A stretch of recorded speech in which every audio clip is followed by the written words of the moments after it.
ఎండల వల్ల పంట ఎండిందని ముఖ్యమంత్రి అంటాడు. బోర్ల కింద ఎండిపోతే మాకు బాధ్యత లేదని బాధ్యత రాహిత్యంతో ఇరిగేషన్ మంత్రి మాట్లాడతాడు. మేము రాష్ట్ర ప్రజల తరపున, రాష్ట్ర రైతుల తరపున ముఖ్యమంత్రిని, ప్రభుత్వాన్ని ఒకటే అడుగుతా ఉన్నాం. ఇవాళ పంటలు ఎండినాయంటే దానికి మీ చాతగాంతనం కారణం.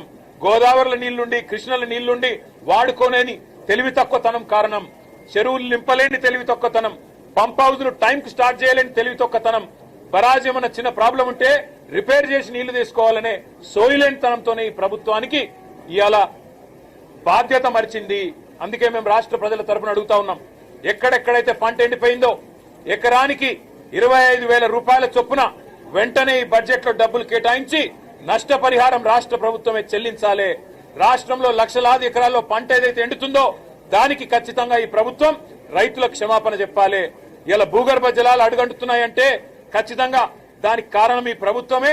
చెరువులు నింపకపోవడం, ఇష్టం వచ్చినట్టు చెక్ డ్యాంలు నింపకపోవడం, ఇష్టం వచ్చినట్టు ఇసుక తోడుకోవడానికి, కేవలం ఇసుకతో దోపిడీ కాంగ్రెస్ నాయకుల జేబులు నింపడానికి మీరు చేసిన నిర్వాహకం అనే కారణం ఇవాళ గుర్తుపెట్టుకోవాలని కోరుతూ రాష్ట్ర రైతాంగానికి కేసీఆర్ గారు ఉన్నారు, బీఆర్ఎస్ ఉన్నది. మేము భరోసాను ఇస్తూనే ఉంటాం, మీ తరఫున కొట్లాడుతూనే ఉంటాం. ఎక్కడెక్కడైతే పంటలు ఎండుతున్నాయో ఆయా ప్రాంతాల్లో పర్యటించి రైతుల్లో మనోధైర్యాన్ని నింపడానికి మేము ప్రయత్నం చేస్తూనే ఉంటామని చెప్పి కూడా తెలియజేస్తూ